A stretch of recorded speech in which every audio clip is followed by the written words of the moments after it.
So my father, Papi, never tired of saying, Monique, if you don't know where you're going, remember where you're coming from.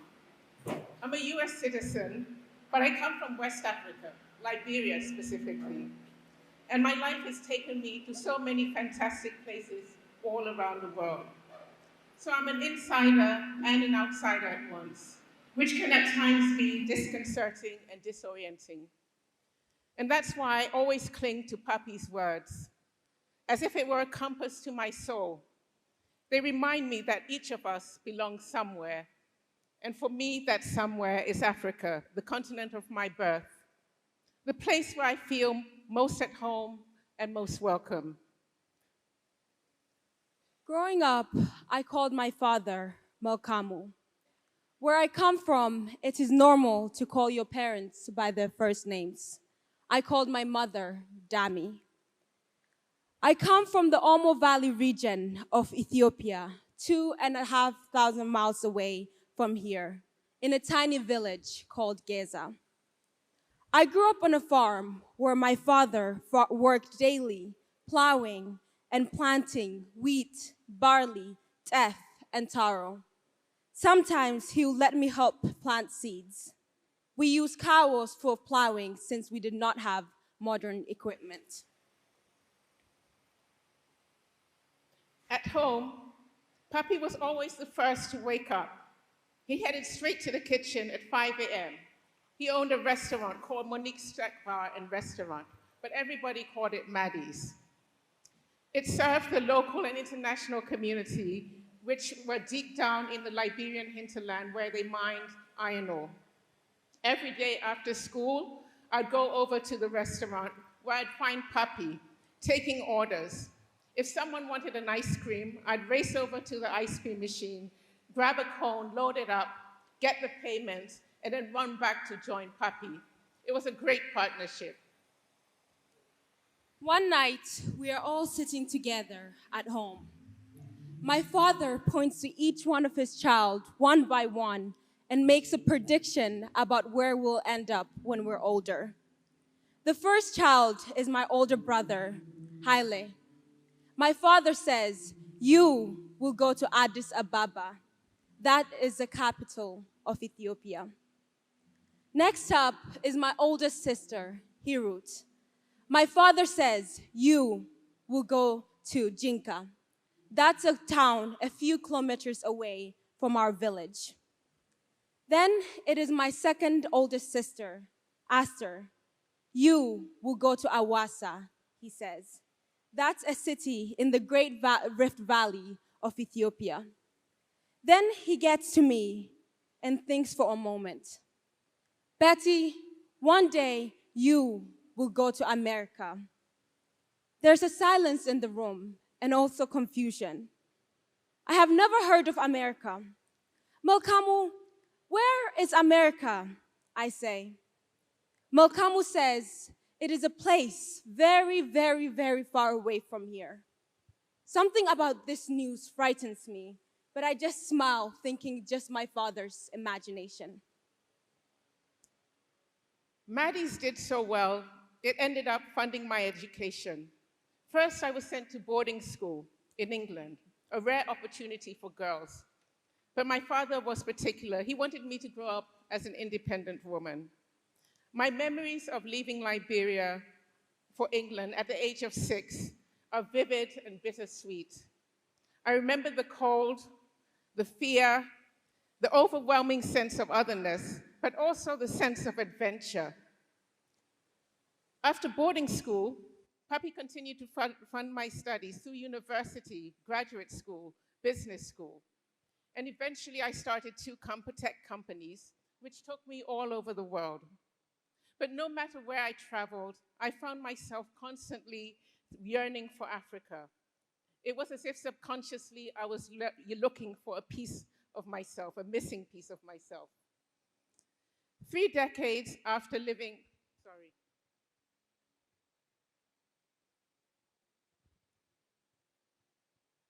3 decades after leaving Liberia, I was living in Mexico City, where I was running my own company.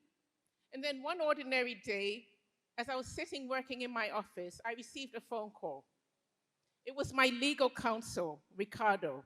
Oh no, I thought. Hola, Monique, he said.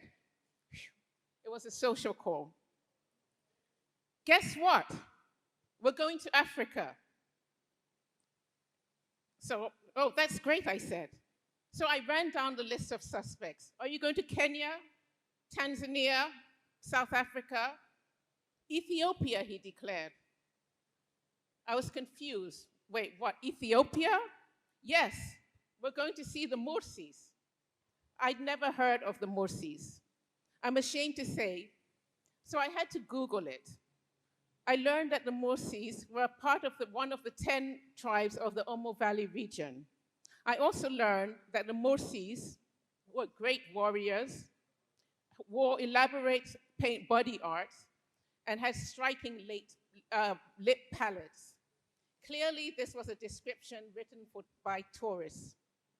Still, for African tourism, Ethiopia didn't just seem to me as a great starting kit.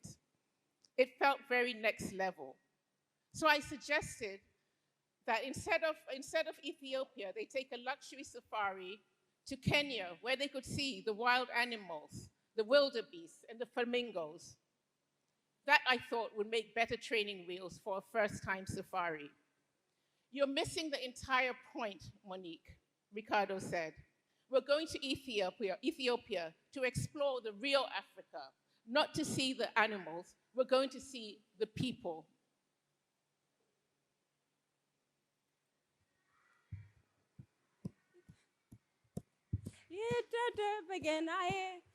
One day, we hear the tourists coming in their big white jeeps. Everyone in the village is excited. If we're lucky, we'll get t-shirts, candy, or even cash. But they don't usually stay too long because they prefer to take pictures of the people like the Mursis. The Mursis are one of the tribes in our village. The tourists think they look exotic with their painted faces and lip plates. But they don't some of us run towards the car. The tourists start taking pictures and videos of us. We sing songs in Ari so that their videos will have a soundtrack. They take lots of pictures of me. They give us 15 birr, about 25 cents each, and I feel like the richest person in Giza. It was amazing, Monique, Ricardo said, when he returned home from his trip. The people, the culture, the landscape, it was all so beautiful. He gave me a USB drive containing hundreds of pictures that he'd taken.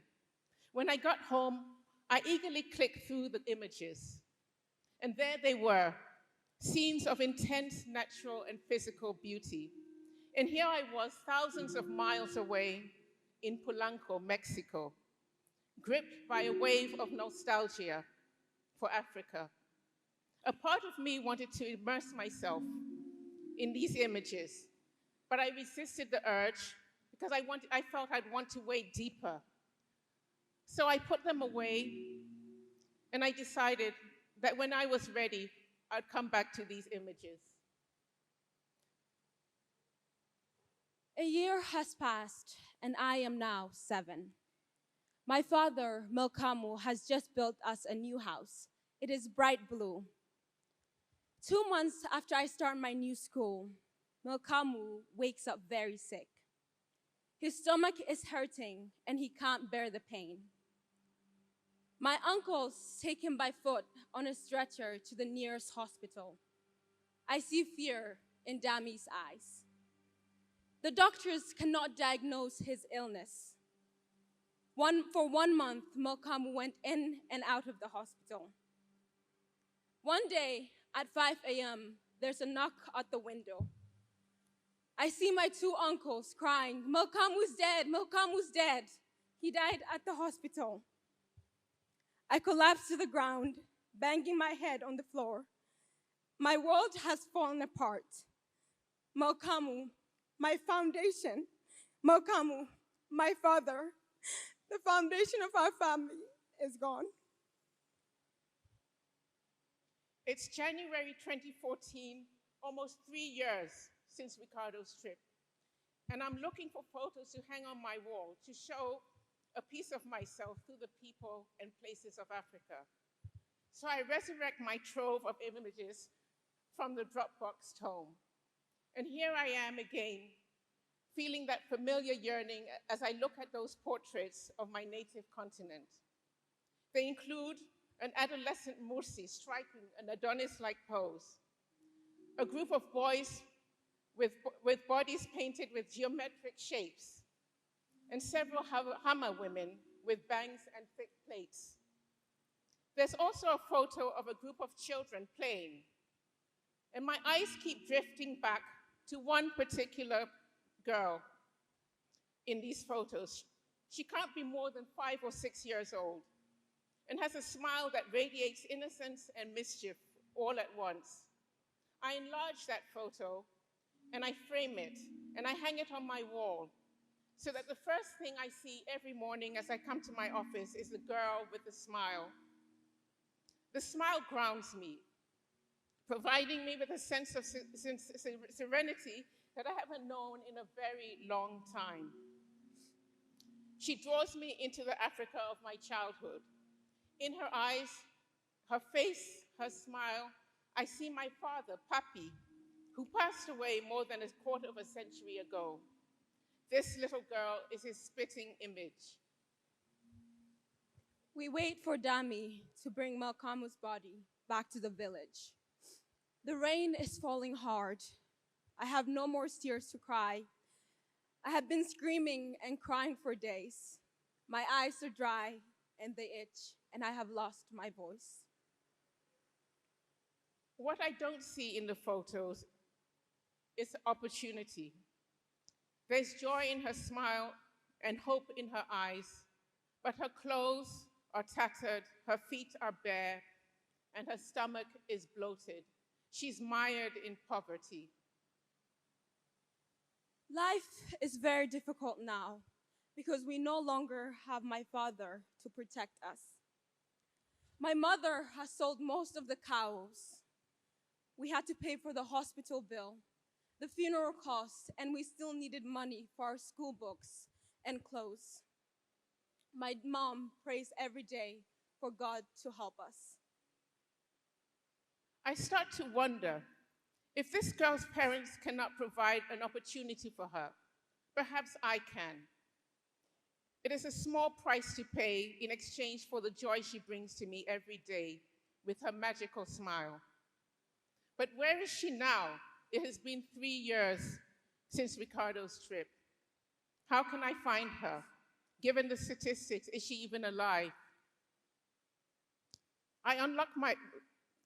But where's she now? I arranged to meet with Ricardo over dinner. I unlock my phone and I show him the image of the girl with the smile. Do you remember her? I ask him. Of course, he says. Why do you ask? I want to find a way to help her, I say. Her smile brings me joy. I want to put her in a good school and sponsor her education.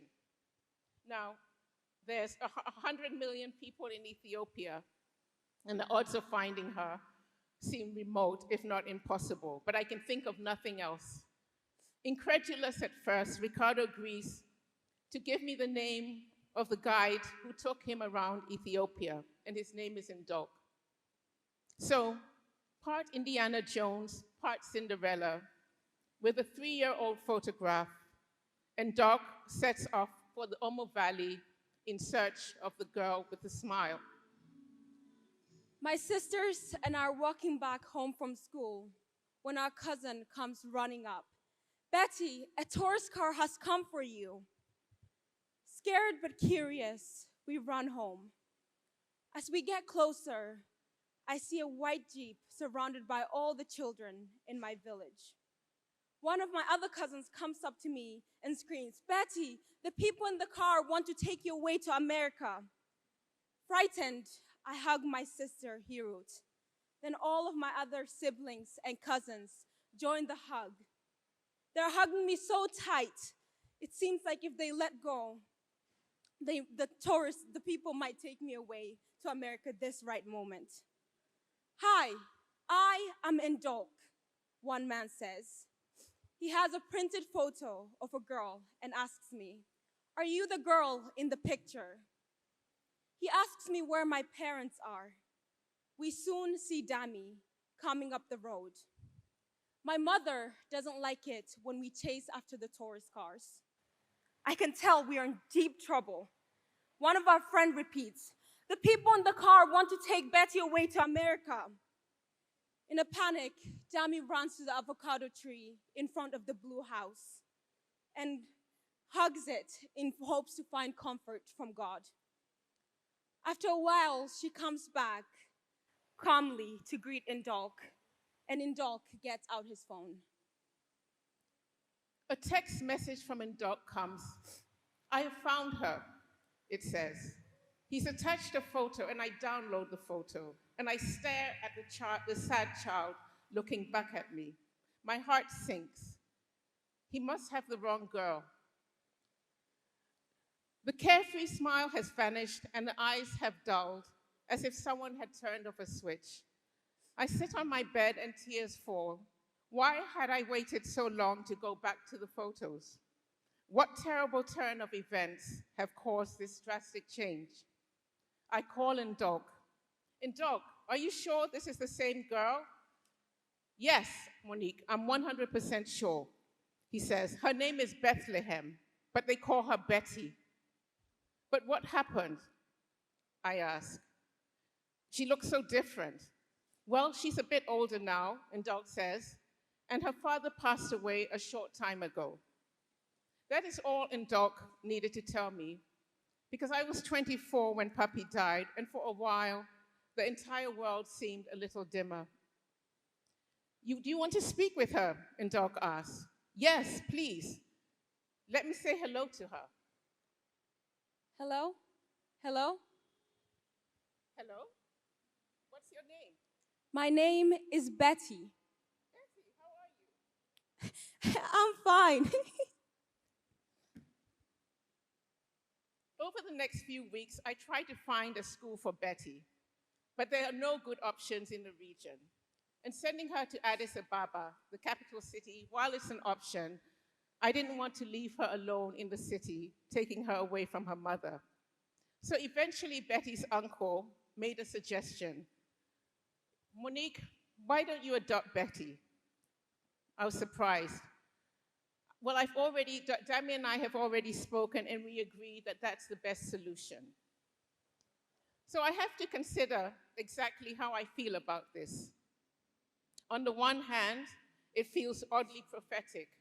I had always wanted to adopt a child from Africa, and at some point in my life, now a child is practically being delivered to me by her family. And yet, there's also a problem. Betty's mother is still alive, and am I doing it for me or for Betty? What will the adoption mean? The more integrated Betty becomes in my life, the further the gap between her and Dami will grow. But I have another thought. Betty can have two mothers. Then it clicked. My own mother was adopted by a woman who provided her with an education. And this did not mean that she gave up her birth mother, my grandmother, Makema, who remained a significant part of her life and our lives until she passed away. In Africa, the concept of family is very fluid, much more so than in the West. And then, so having a chance at an education trumps almost everything. And that was the case for Dami. It is 1 week until Monique comes, and I am excited. But when my sisters and I walk to school, some of the boys start teasing me and saying, "I'm going to be eaten by the tourists that's coming for me." The boys' words stick in my mind, and I start worrying about if the tourists will chop me up or roast me or eat me raw. But then I think, they are just jealous. My plane lands in Addis on Tuesday, June 10th, 2014. I make it through customs. Already everything looks, feels, smells, and functions like Africa. It's great to be home. I meet up with Ndog, and soon we're on the road to Beti's village, a 2-day trip. My heart is pounding. I have butterflies. And as we get closer to Beti's region, the land begins to grow more lush and green. At last, we stop in front of a little blue house. A beautiful woman emerges from the front door. It is Dami, Beti's mother, smiling. I wrap my arms around her and she pulls me close. "Hello, Monique," she says. I follow her inside, and taped to the wall is a passport-sized picture of Melkamu, Beti's father. As I wait for Beti, I'm terrified and unbelievably excited. I run fast to the door and put a big smile on my face, ready for Monique. I think, do I kiss her like we do to everybody in my village, or do I just shake her hand, or what? My head is full of questions that I don't know how to answer. Monique is very tall with long black hair. She bends and gives me a huge hug. Her hair feels so soft, like the hairs on the corns that we grow in the rainy season. Beti is here, not a digital replica, but right here in front of me. My daughter, I try on the words, and they fit like a first skin. Beti is immediately a part of my family as I am a part of hers. From the moment I'd first glimpsed that beguiling photograph of her smiling into the camera with her "catch me as you if you can" look, I allowed myself to be guided to her. I felt I did not choose Beti, nor did Beti choose me. We were chosen for each other. Now I have two families, two mothers. After a few years in Mexico City, we moved to Palo Alto, near San Francisco. That's where we live now, where I just completed my final year of high school. We visit our family in Ethiopia often, restoring the link between ourselves and the continent of our birth. But when Beti and I are together, wherever we are in the world, we are at home. Just the other day, I gave Dami a call to tell her about my graduation.